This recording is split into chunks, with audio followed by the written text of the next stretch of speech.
Sabies que el Cap Calella és un dels 27 centres sanitaris integrals de referència coneguts com a CSIR i seleccionats pel Departament de Salut de Catalunya? Saps què significa ser un CSIR?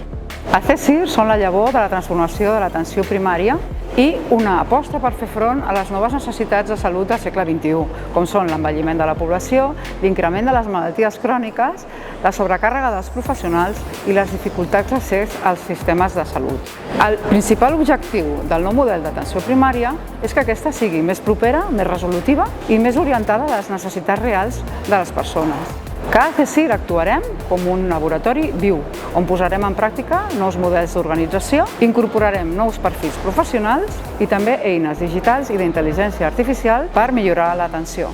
Durant un any s'avaluarà com ha funcionat aquest nou model, abans d'estendre'l a tot Catalunya.